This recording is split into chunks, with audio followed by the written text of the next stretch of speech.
Kita dan warga sekolah paham bahwa anak itu memiliki bakat dan kompetensi yang berbeda-beda. Sudah pasti ya Bu ya. Jadi itu saja dari saya. Terima kasih. Tepuk tangannya Ibu. Iya, bagus sekali Bu Julpa tadi ya. Kita memimpikan murid-murid yang sama nih kayaknya saya. Seperti saya yang bilang tadi, kalau boleh Bu yang mengasih kalau pintar pun tak berakhlak, tak beriman, tak ada gunanya. Ya kan Bu? Banyak orang pintar di luar sana, tapi orang berakhlak itu sedikit sekali. Kadang-kadang anak-anak yang baru tamat tuh jumpa kita di jalan, nggak pernah tegur sapa ya kan Bu? Nggak pernah tegur sapa. Ditegur pun gurunya nggak, tolong lagi mau disapanya, salahnya. Inilah yang mau kita ciptakan ya kan Bu? Sama ini tujuannya Bu Julpa sama saya. Kemudian lagi katanya kita percaya bahwa murid adalah unik. Murid adalah yang anak yang unik sekali. Kemudian sekolah kita mengutamakan karakter tadi, karakter anak. Jadi kalau sekolah ini mau dikenal apanya? Nah anak juga seperti itu. Dia kita kenal dia karena apa? Oh karena sopannya. Seperti itu. Karena sudah kita ajarkan di sekolah kita bagaimana beradab melalui 5S. Kita warga di sekolah ini yakin untuk menumbuhkan bakat dan minat anak. Ini udah kita buat di sekolah kita. Anak yang hobinya menari, kita bikin dia tempatnya untuk menari, bahkan gurunya kita kasih. Anak yang hobinya main musik, kita bikin, kita kasih alat musiknya, kita bikin gurunya, kita cari gurunya yang hobi dengan musik. Dan begitu. Ini bagus ini yang diisi Bu Julpa. Kemudian kita dan warga di sekolah ini paham betul bahwa anak berbeda-beda. Inilah dia. Selanjutnya yang sudah nempelkan Bu Mia. Coba Bu Mia mereka. Bu Mia. Kira-kira Bu Mia memimpikan siswa yang seperti apa sih Bu Mia?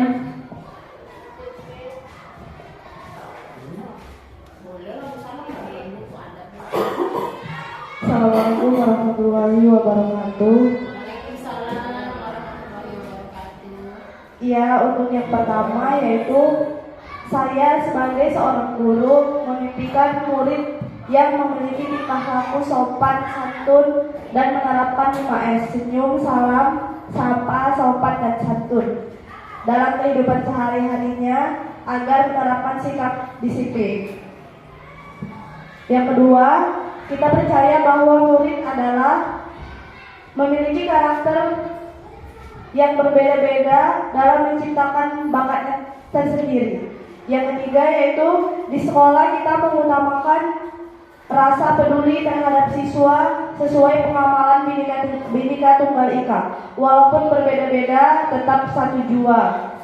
Dan yang keempat, murid di sekolah kita sadar betul bahwa sekolah mengajak siswa memiliki jiwa yang berlandasan profil pelajar Pancasila. Yang kelima, kita warga di sekolah ini yakin untuk sebagai warga sekolah, pendidik membimbing murid agar mencapai potensi siswa.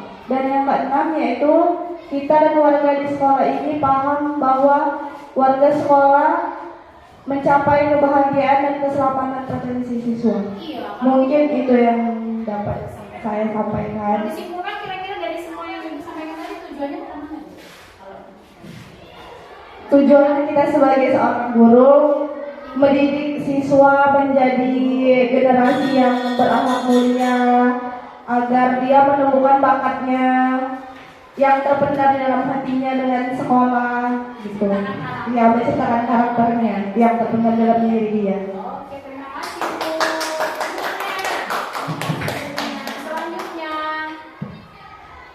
Bu Maya sudah Bu. Oh ya Bu Maya. Silakan Bu Maya. Bu Maya sudah tadi ya. Bu Maya, coba Bu Maya mimpikan apa? Ibu guru kelas berapa Bu? Kelas 4. Kelas 4 ini sudah IKM ya Bu.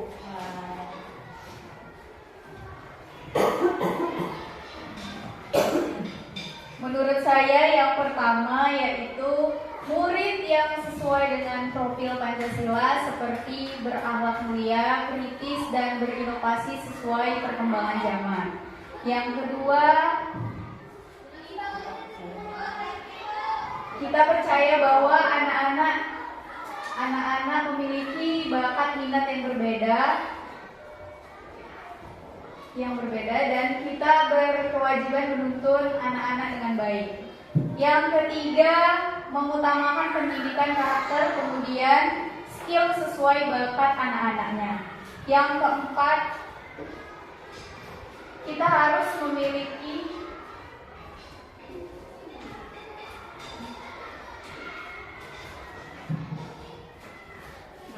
dan mengutamakan budi pekerti yang baik dan terampil. Yang kelima,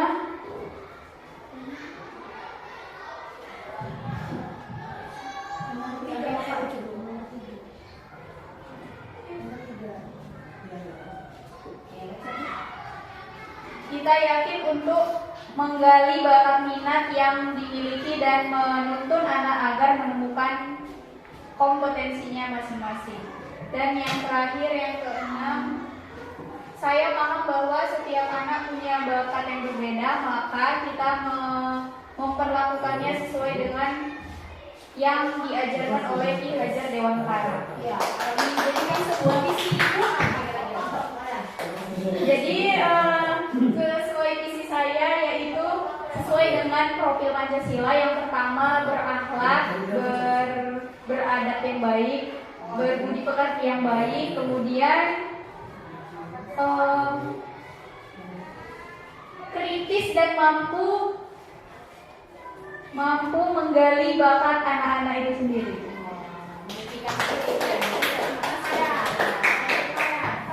Oh belum ya, ini silakan Bu. Bu Putri. Boleh sampaikan Bu, karena sama ya tujuannya Bu Nia, Bu Maya, Bu Julpa memiliki tujuan ingin menciptakan anak-anak yang berakhlak dan berkarakter.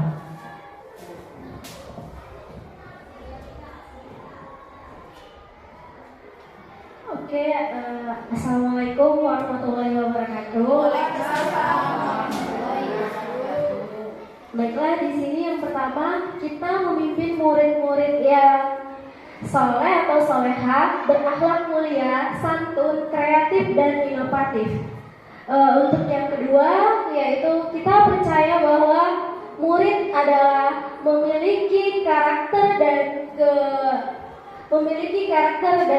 keunikan masing-masing, sehingga di sini tugas guru lah untuk mengembangkan atau mengasah bakat apa yang sebenarnya ada di dalam murid itu sendiri. Nah, yang ketiga itu di sekolah kita mengutamakan kepentingan bersama daripada kepentingan individu. Yang keempat, murid di sekolah kita sadar betul bahwa dirinya belajar dan menerapkan visi di sekolah agar untuk diterapkan. Nah, yang kelima, kita warga di sekolah ini yakin untuk dapat menentukan dan membimbing murid agar dapat mencapai keberhasilan sesuai dengan potensi yang mereka miliki. Dan yang terakhir, kita dan warga di sekolah ini paham bahwa setiap anak memiliki bakat dan kemampuannya masing-masing. Mungkin hanya ini yang bisa saya sampaikan, kurang lebih saya mohon maaf. Ibu guru apa ya Bu? Ibu, saya guru agama Islam Bu. Oh, sesuai ya. Ini sekali menciptakan anak yang tadi apa Bu? Anak yang soleh dan soleha sesuai dengan ibu ya, guru mata pelajaran agama Islam. Dan terakhir ibu agama ya, ini pun ibu agama juga tapi ibu agama Kristen. Silakan Bu.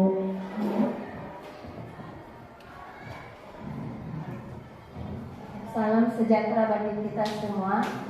Di sini akan saya sampaikan ada 5 kalimat yang merupakan cita-cita untuk murid-murid. Yang pertama adalah kita harus memimpikan murid-murid, kita harus belajar dengan yang gembira. Kita utamakan di situ supaya anak-anak kita itu belajar dengan riang, supaya tidak bosan dan tidak bersedih untuk belajar bersama-sama dengan murid kita. Yang kedua, kita percaya bahwa murid adalah anak-anak yang memiliki keunikan masing-masing, adanya yaitu adanya senyum dan harus belajar dengan sungguh-sungguh dan harus belajar dengan mulia.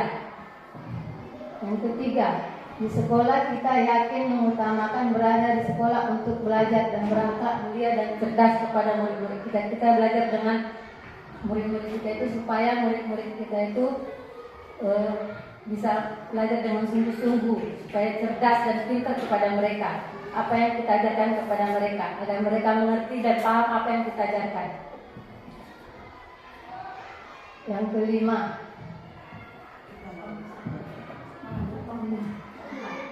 yang keempat, murid di sekolah kita itu sadar betul bahwa memiliki karakter dan bakat. Nah, di sini kita utamakan kepada murid-murid kita harus mempunyai karakter yang baik dan bakat mereka apa yang kita berikan kepada mereka. Yang kelima, kita warga di sekolah ini yakin untuk dapat menuntun dan membimbing agar dapat mencapai kebahagiaan. Nah, di sini kita utamakan murid-murid kita itu kalau kita belajar harus mendapat kebahagiaan kepada kita, yaitu dengan melaksanakan tugas dengan gembira. Misalnya kita bernyanyi, kita lakukan mereka dengan gembira. Yang keenam, kita dan warga sekolah ini paham bahwa setiap anak-anak memiliki bakat dan kemampuan masing-masing. Misalnya bakat mereka masing-masing bernyanyi, mungkin keterampilan, itulah bakat bagi anak kita, murid-murid kita masing-masing.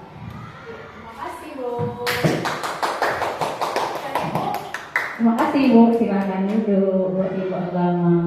Ya, tadi dibilang Bu Agama memimpikan murid yang datang ke sekolah dengan senang. Jadi dia datang kemari senang, nggak stres, nggak takut. Kadang-kadang ada siswa yang malas ke sekolah. Kenapa? Takut diminta PR-nya, takut kena cubit, takut kena marah, stres dia duluan kalau bisa nggak usah hadir, ya kan? Nah, dia memimpikan seperti itu. Nah, ini semua dari yang Bapak Ibu buat ini bisa kita jadikan sebuah visi untuk sekolah kita. Dari kalimat rumpang itu maka akan tercipta visi untuk sekolah kita. Visinya kalau kita mau buat kira-kira apa ya Bu? Kira-kira kalau kita simpulkan dari semua nih, dari Bu Julpa, dari Bu Maya, dari Bu Agama, dari Bu Putri, dari Bu Nia, kira-kira apa yang bisa kita simpulkan untuk visi kita jadikan visi ini, visi sekolah? Kira-kira apa jadinya visi kita ini? Kemana arahnya? Kalau mau kita simpulkan dari semua ini, menciptakan kira-kira apa ya? Terwujudnya apa ya? Yang berakhlak, karena tadi semua minta berakhlak ya. Terwujudnya peserta didik yang berakhlak dan berbakat, berakhlak, berbakat, berprestasi, kreatif, sesuai dengan P5 ya, profil pelajar Pancasila. Nah, tujuannya seperti itu ya. Nanti mungkin akan bisa kita diskusikan untuk jadi visi sekolah ini dari masing-masing yang Ibu sampaikan tadi. Nah, sebelum itu kita lanjut. Ada satu puisi yang mau saya baca, puisi dari Bung Karno.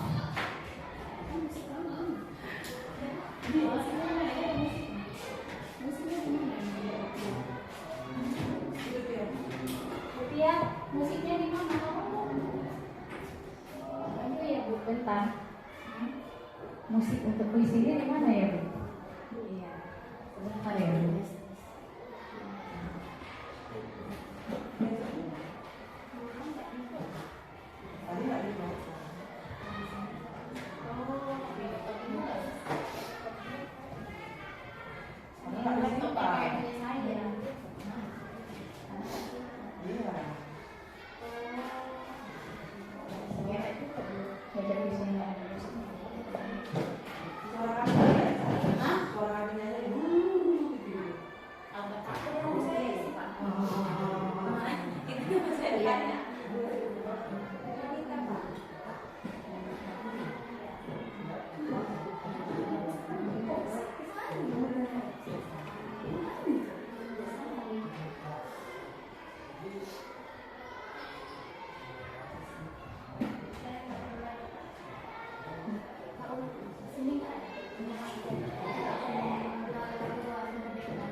Udah? Ya. Lanjut. Dan lanjut aja ya. Visi dan prakarsa perubahan. Visi saya yaitu terwujudnya peserta didik yang berbudaya dan berkarakter seperti yang tadi kalimat umpan yang sudah disampaikan oleh rekan-rekan guru tadi.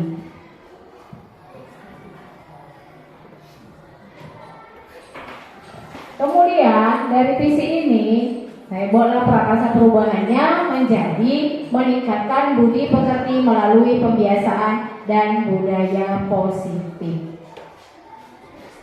Kemudian visi sekolah yang sudah kita buat membangun siswa yang sudah ada ya, visi sekolah kita membangun siswa yang cerdas, terampil, kreatif, takwa, berbudi pekerti luhur, dan unggul dalam prestasi serta dapat mengendalikan diri. Nah, visi sekolah ini kan sudah berjalan, ini sudah kita jalankan ya Bapak Ibu, membangun siswa yang cerdas, terampil, kreatif. Kreatifnya sudah, takwanya sudah kita jalankan dengan melakukan setiap duha Jumat beribadah bersama, sholat duha dan membaca Alkitab. Itu sudah kita buat. Terampil, kreatifnya sudah, sampai-sampai kita dapat juara 1 umum untuk masalah keagamaan, juara 1 umum untuk pentas seninya, kita sudah mendapatkan itu.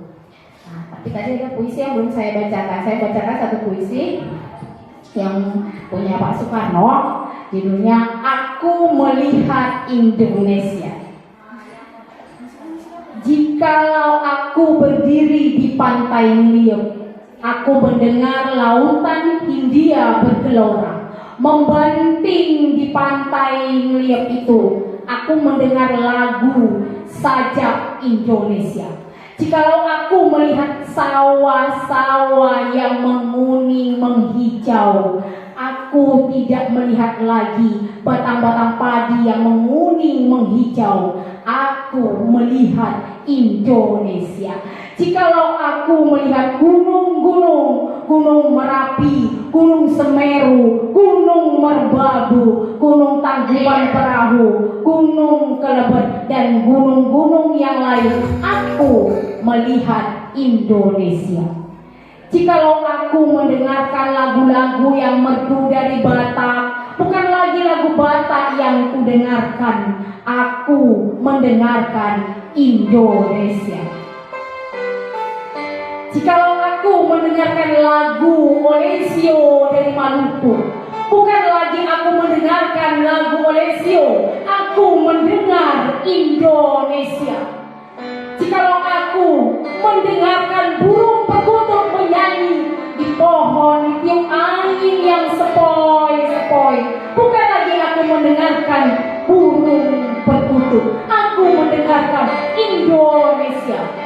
Jikalau aku menghirup udara ini, aku tidak lagi menghirup udara, aku menghirup Indonesia. Jikalau aku melihat wajah anak-anak di desa-desa dengan mata yang bersinar-sinar, Pak Merdeka, Pak Merdeka, Pak Merdeka, aku bukan lagi melihat mata manusia, aku melihat Indonesia. Ini adalah puisi dari Bapak Soekarno yang kesemuanya menunjukkan Indonesia, bukan membeda-bedakan ya. Jadi tujuan puisi ini dibuat, dia ingin melihat Indonesia yang kaya, kaya budaya, kaya ragam, kaya akan alamnya, kaya akan anak-anak di desa. Itu yang dia mau tunjukkan dari puisi yang saya bacakan tadi. Mungkin ini dari saya, hasil presentasi tentang visi saya dan prakarsa perubahan. Sedikit pantun untuk menutup. Ibu guru cantik pakai sepatu tinggi, jalan perlahan untuk keselamatan. Kalau kita jadi guru tentu punya visi untuk mencapai sebuah tujuan. Saya tutup dengan wassalamualaikum warahmatullahi wabarakatuh.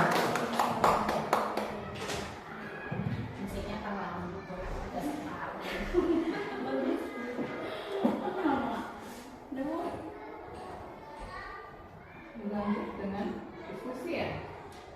Di sini ya kayak laku sama diskusi pengajarannya juga mereka diskusi cita-cita isi wajah sekolah menurut yang akan di masa yang akan datang.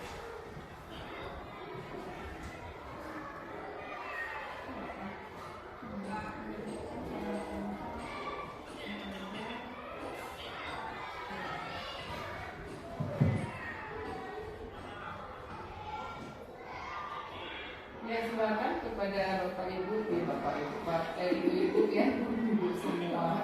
Yang mungkin ada yang perlu didiskusikan dari visi yang disampaikan oleh Ibu CDC tadi, Visi tadi atau mau pencerahan ya, perlu pencerahan lebih lanjut. visi yang tadi dibuat kan di sini terwujudnya peserta didik yang berbudaya dan berkarakter. Kemudian kita kasih perubahan menjadi meningkatkan budi pekerti melalui pembiasaan dan budaya positif. Kira-kira bagaimana dengan visi ini? Apakah Ibu punya masukan atau punya pertanyaan? Atau udah pas atau belum? Atau apalagi mau kita tingkatkan? Bu, kayaknya kita tambahin ini atau apa? Atau kalau istilah ini? Silakan Ibu. Boleh kasih tambahan masukan. Tadi kan ibu-ibu kan banyak tuh dari situ buat kalian umpamanya. Itu kan tujuannya untuk menjadikan sebuah visi. Nah, dari visi yang punya saya, kira-kira ada nggak yang mau ditambahin atau mau dikurangi atau mau bagaimana? Coba Bu Putri. Kalau menurut saya pribadi sih Bu, dari apa yang Ibu tulis visinya Ya, mau ditambahin. sudah pas. Sudah pas untuk lestari yang berbudaya. Kalau Ibu Umaya, bagaimana? Ada yang mau dilihat di situ? Budayanya budaya yang seperti apa gitu? Kan ada saya ini kan. Kira-kira mau kita kayak mana gitu? Atau kalau kita terapkan atau bagaimana lagi? Apakah bisa ini kita terapkan di sekolah kita visi ini? Kalau menurut saya sih udah pas ya Bu, karena kan itu meningkatkan budi pekerti, berarti kan berakhlak melalui pembiasaan dan budaya positif yang dilakukan setiap hari. Udah pas. Kita udah pernah lakuin. Kita udah lakuin kan ini budaya positif? Udah belum? Iya sih. Di sekolah ini sedang contohnya apa yang kita buat kira-kira kalau anak-anak terkait sama kita budaya positif itu kan berarti kan budaya yang memang yang baik gitu yang setiap kali anak lakukan itu apa salah yang udah dilakuin sama anak-anak kita salahnya adalah anak-anaknya sudah lagi nggak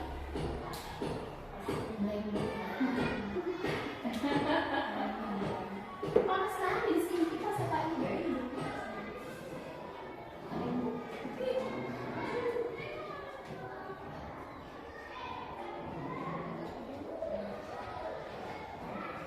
visi sekolah kita ya.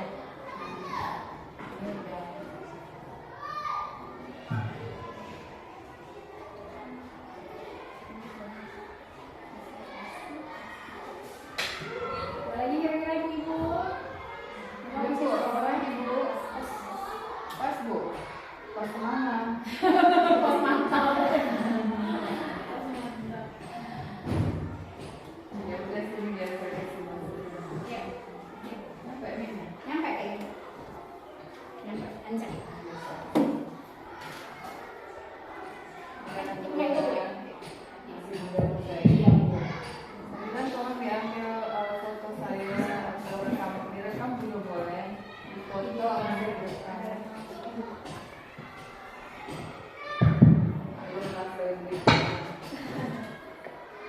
Assalamualaikum warahmatullahi wabarakatuh. Waalaikumsalam. Selamat pagi dan salam sejahtera kita semua. Yang alhamdulillah hari ini kita sudah mendengarkan ya ibu yang saya lihat masih muda dan insya Allah memiliki semangat yang lebih dari ibu kepala sekolah ya dalam hal ini Bu CDP ya untuk dapat membangun bersama-sama visi sekolah ya.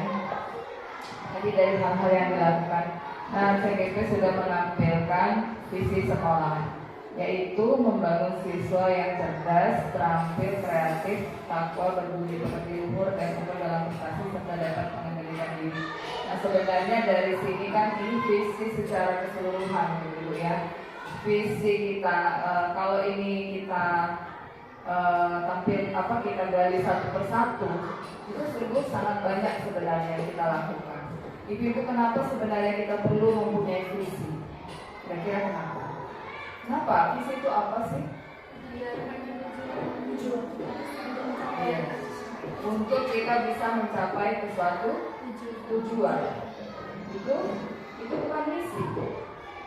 Kalau visi itu apa?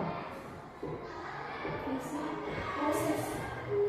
Sebelum kita mencapai tujuan itu harus Perencanaan, rancangan, itu visi. Kalau visi tadi? Tujuannya itu dicapai. Hah? Bagaimana? Ayo, kita jangan ini ya. Visi itu apa sih?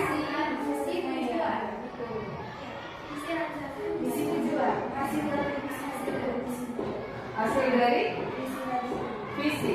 Itu misi. Ayo. Ibu misi sekolah apa, Bu? Kalau misi. Nah, gini ya. Jadi visi itu adalah cara pandang kita, cita-cita besar kita, gitu ya, untuk membangun karakter siswa lah, dalam memajukan sekolah, gitu. Ya, visi ini diwujudkan dengan cara melakukan misi. Jadi ada tahapan-tahapannya, yaitu misi. Misinya apa? Gimana sih cara membangun siswa yang cerdas? Misalnya melakukan pembinaan secara berkala, gitu, ya. Tapi kalau visi itu seperti kira-kira apa yang kita inginkan dari pekerjaan kita, cita-cita kita, tujuan kita, ya. Sehingga dengan visi itu kita punya target. Kan gitu ya. Bahaya loh kalau orang kerja nggak punya visi.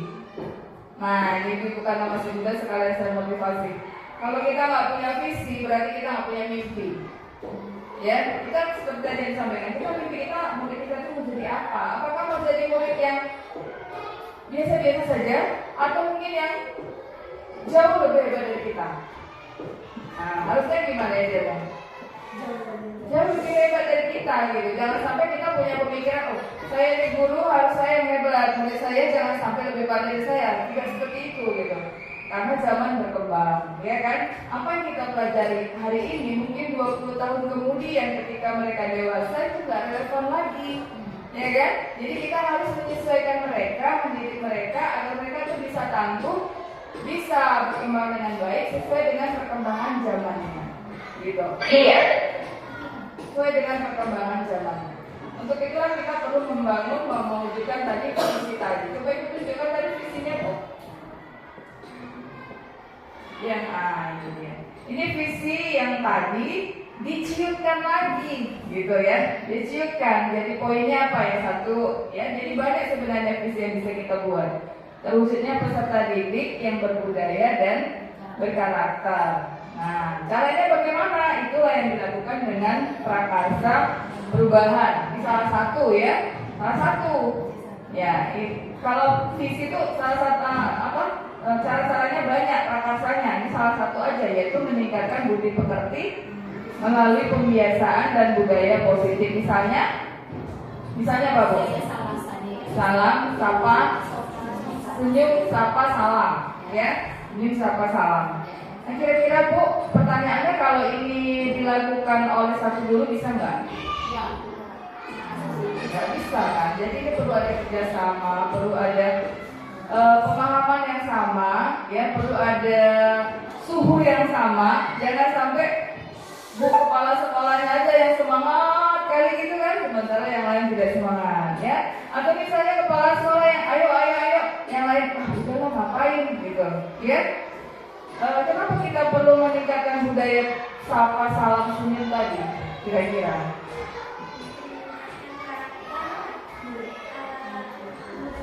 Karakter dia, menguatkan karakternya, ya.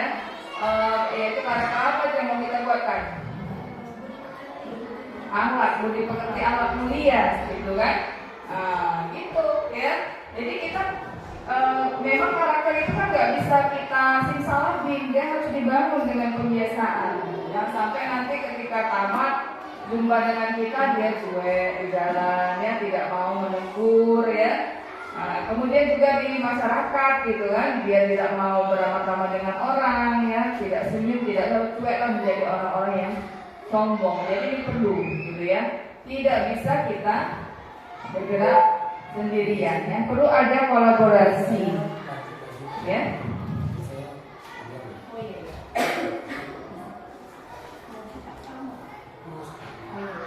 Bu, saya belum ya. Ya, ibu-ibu semua, duluan ya.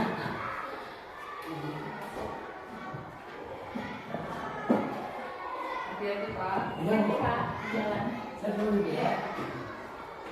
Saya bisa duluan ini. Oh iya.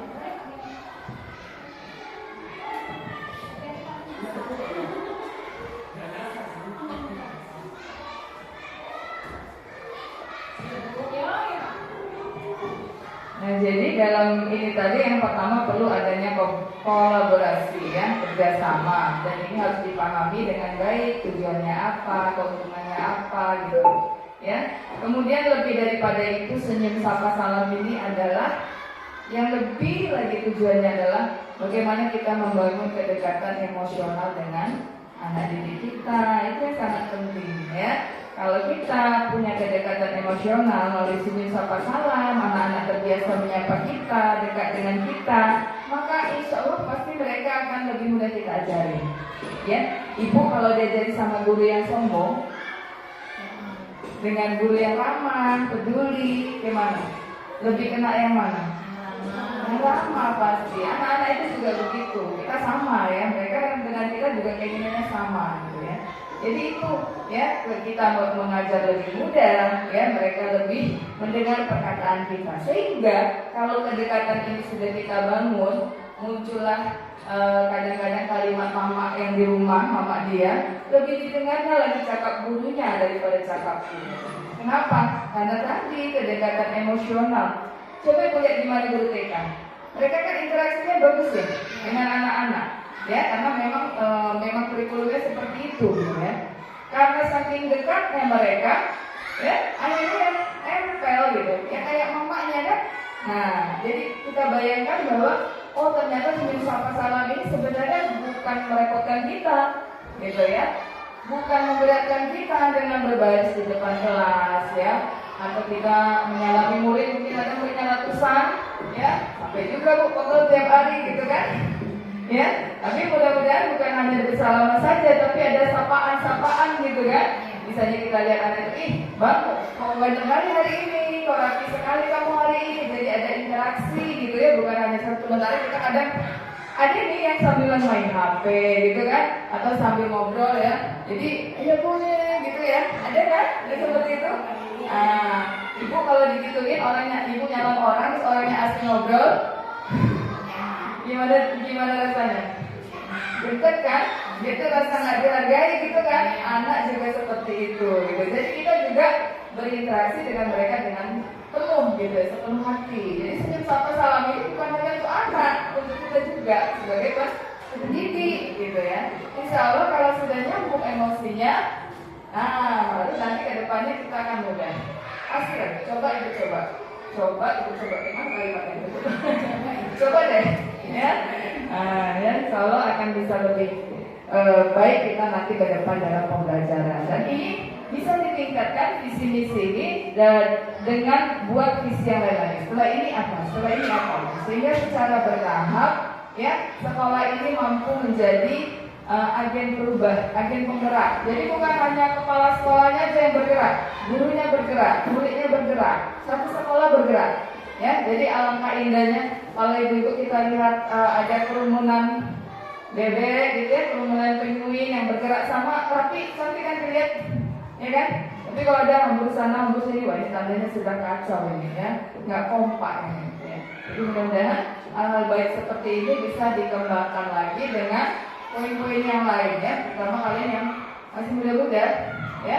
Ibu yakin bisa memberikan warna baru yang lebih wah lagi, yang lebih baik lagi ya untuk pendidikan Indonesia yang lebih baik ya. Terima kasih, itu saja dari saya. Assalamualaikum warahmatullahi wabarakatuh. Assalamualaikum warahmatullahi wabarakatuh. Terima kasih Ibu karena sudah memberikan pemberian arahan buat kami. Saya kira habis ya Bu. Simpulkanlah sesinya, udah ya. Iya, udah. Kita tutup saja. Enggak. Kita tutup saja, sudah selesai sesi presentasi ini. Terima kasih bantuannya para ibu-ibu sudah membantu presentasi ini berjalan dengan baik. Terima kasih atas kehadirannya. Tapi mudah-mudahan yang saya sampaikan tadi serius loh ya, bukan cuman formalitas ruangan ya. Jadi bisa diterapkan. Punya di tempat sama Bapak Ibu sebelah sana langsung. Apa ada yang mau ditanya? Yang mau tanya sharing-sharing ya? Sering-sering sama ibu boleh? Boleh. Iya loh.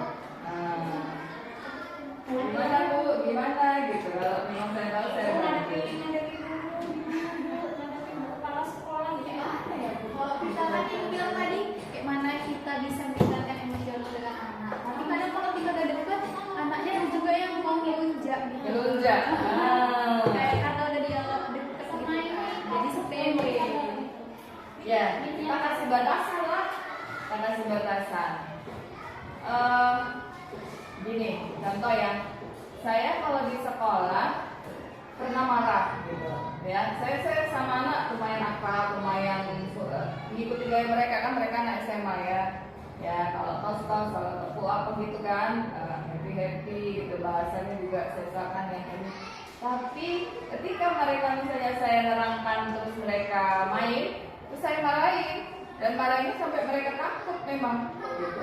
Artinya gini, saya berusaha membangun kalau kita belajar ya, tapi kalau kita main ya main gitu, ya bercanda, tapi sambil ngasih pemahaman. Sebenarnya ketika mereka ribut, kalau kamu sedang bicara terus orang lain bicara, yang kamu rasakan gimana gitu ya. Jadi artinya mereka paham, oh iya ya kalau saya digituin. Nah ini, mari ya kita saling menghargai ya. Kita saling menghargai. Dan memang ini mungkin bukan sekali berubah. Namanya anak-anak, ya apalagi SD. Itu memang umurnya pembiasaan kan. Nah, kalau SMA mungkin 2-3 kali sudah, tapi kalau SD memang perlu kesabaran berulang-ulang. Jangan takut kalau kita kompak, kita dilecehin gitu. Sepanjang kita bisa bikin batasan, ya kemudian kita ada namanya kesepakatan kelas sebelum belajar. Kita bisa buat itu gitu, untuk membatasi sikap itu gitu ya. Misalnya kita buat kesepakatan ya anak-anak ini sebelum belajar secara umum sih ya di awal, atau diingatkan lagi setiap belajar boleh. Kalau ibu terangkan ya semua dengerin ya. Nah, karena nanti ibu kalau kalian ngomong juga, ibu nggak sanggup suaranya capek gitu kan, nanti ibu pingsan di sini gimana gitu ya kan. Jadi bukan kalimat yang kejam nakut-nakutin gitu ya, apalagi SD ya, belum bisa terlalu diintimidasi seperti itu gitu ya. Jadi kita baru kesempatan kalau mau bertanya tunjuk tangan gitu kan. Kalau ada teman yang ribut kita ingatkan. Jadi mereka juga gitu ya. Mana kira-kira Bu? Jadi kita buat batasan ya. Dan sekali-sekali kita perlu tegas kalau ada pelanggaran, bukan ini. Seperti misalnya sampai sekarang sih di murid saya itu ada yang SMA kalau belajar di sekolah angkat kaki Bu, angkat kaki ke atas. Ya, tapi saya negurnya gini. Karena mereka udah usia SMA kan, jangan ya, tolong kakinya bang gitu kan, nggak sopan seperti itu. Jadi ibu pernah punya cerita, ini memang kisah nyata kebetulan. Jadi ada saudara ibu itu mau dilamar orang, terus tiba-tiba orangnya dari Jawa ya, terus datanglah dia ke Medan, nggak jadi dilamar. Gara-gara apa? Rupanya dia lihat orang Medan itu kalau makan angkat kaki, orang Sumatera. Ini betul-betul kisah nyata. Iya, mungkin bukan cewek itu yang kayak gitu, tapi mungkin saudaranya gitu kan. Terus dia jadi ilfil gitu kan, nggak mau orang Medan. Kalau Sumatera itu kan secara luas Medan ya. Nah, orang Medan kalau makan suka angkat kaki gitu. Jadi saya bilang jangan sampai kalian jadi jodoh sama orang gara-gara karakter yang gak bagus, bilang jadi itu harus biasa karena usia mereka udah SMA, mereka jadi ketawa kan gitu kan, jadi ini. Tapi dia ya gimana lah cara kita bikin contoh-contoh yang lain gitu. Saya bilang gitu, jangan kau nggak jadi dilamar orang gara-gara itu, bilang kan. Karena mereka dari SMA, saya ngomong gitu kan masih ini ya, masih remaja, dewasa. Tak ketawa mereka. Alhamdulillahnya sampai udah ada dua kali pertemuan tuh nggak ada lagi tuh yang kayak gitu. Ya, kan nggak sopan, secara karakter nggak sopan. Kita perbaiki ya. Tapi kalau di SMA enak ya, karena kan kita ngomong tiba-tiba Karena memang level usianya. Makanya saya bilang tadi kalau anak SD dia harus sabar. Dan kita harus mengingatkan berulang-ulang ibu. Memang itu.